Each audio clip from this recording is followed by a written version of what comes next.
Are you wondering what is going on with the PA name change? It's been voted on and approved, but are we using it yet? Are we allowed to use it? And why did I say it's illegal to use the new name? Hi, it's Michelle from the Medicine Couch.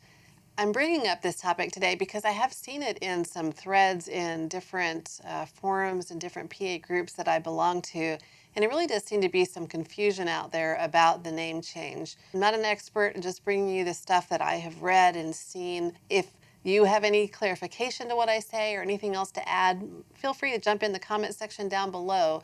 Let's get this conversation started and make sure we are all aware of where things stand right now. Hello. Welcome. The name change is from physician assistant to physician associate. Some people don't like it, some people are kind of ambivalent, and some people love it. I do think it's a positive change forward away from physician assistant, and it's not like it's an unknown term. There are PA programs that have actually been graduating people with a physician associate degree. And of course, over in the UK, PAs are physician associates. They're not physician assistants at all. And I think most of us, unless you're assisting in surgery, realize that we practice very independently, very autonomously, and so physician assistant is a pretty misleading title.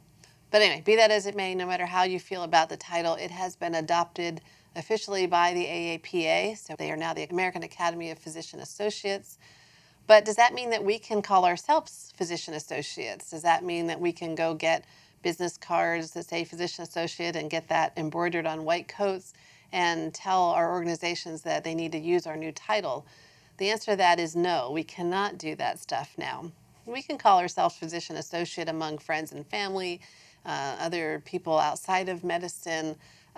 We can even start introducing our patients a little bit to the fact that we are working on changing our names to physician associate. But you cannot represent yourself as a physician associate legally and practice medicine. And the reason is pretty obvious if you really think about it. We are credentialed, we are licensed and credentialed medical professionals. We are licensed to practice medicine as a physician assistant. We are credentialed with our hospital systems and with insurance organizations as physician assistants. We can't just decide to change it and some organization says, oh, we're going to change it, and then everyone else is going to change it. It has to happen through legal channels. Legislation has to be changed in order for that name to be legally adopted. That process is probably a little bit more complicated than some people may realize. What has to happen in every state is that the PA organizations have to put forth legislation to the state legislature documenting that we are changing, that we want the name changed from physician assistant to physician associate and all the legal jargon that goes with that. Then the legislation has to vote on it and approve it. Then it has to be signed by the governor. Then it has to go to the state regulatory agencies, whether it's a state medical board or a state PA board, whatever the governing organization in your state is. And then they have to adopt it based on the legislation. And then your organizations, the hospitals, the insurance companies, wherever you're credentialed and privileged through, they have to change the title to physician associate. Then you can legally put that name on your white coat and you can legally introduce yourself as physician associate to your patients. Some people may be thinking, well, what is the big deal? It's not a big deal. If I represent myself as a physician associate in my practice, no one's going to care. Well, maybe they won't, and there's probably a good chance that they won't. But this name change has been a little contentious. There are people and organizations and other professions that really don't want us to adopt the name physician associate.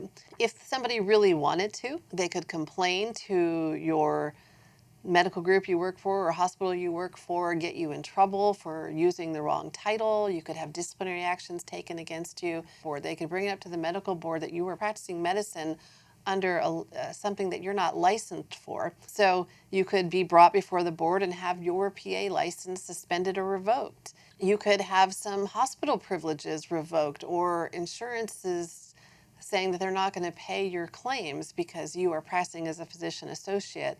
And in the unfortunate situation that you would be sued for malpractice, they could use that against you to say that you were practicing medicine under a title that you were not licensed for.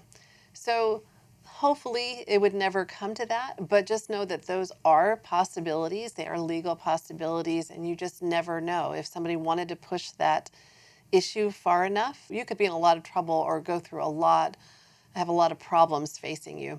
The other issue is that we don't really want to tarnish the physician associate name. We don't want to give other groups more ammunition to fight that name change.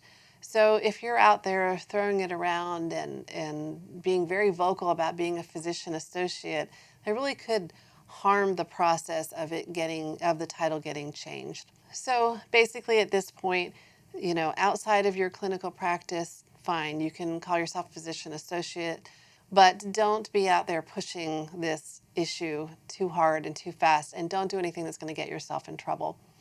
Now, if you want to figure out how to help the name change happen more quickly, then you need to get involved with your state organizations, state PA organizations. This happens at the state level. They need people to be involved, and they also need money for contributed specifically to their political action committees.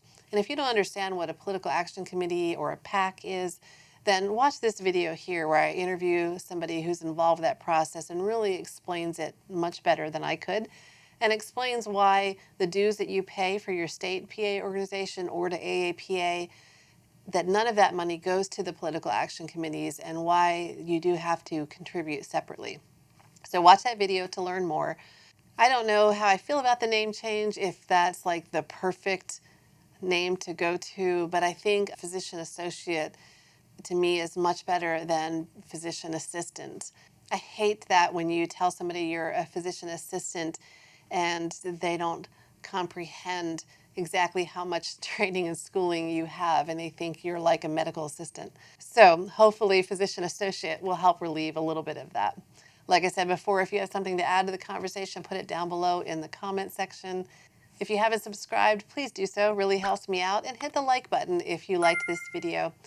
If you want to see more videos of PAs doing cool and unusual things, you can check out these videos here, or go to my main channel page and check out my playlist. As always, thanks so much for joining me. Take care, stay sane, and I'll see you next time on the Medicine Couch. Bye.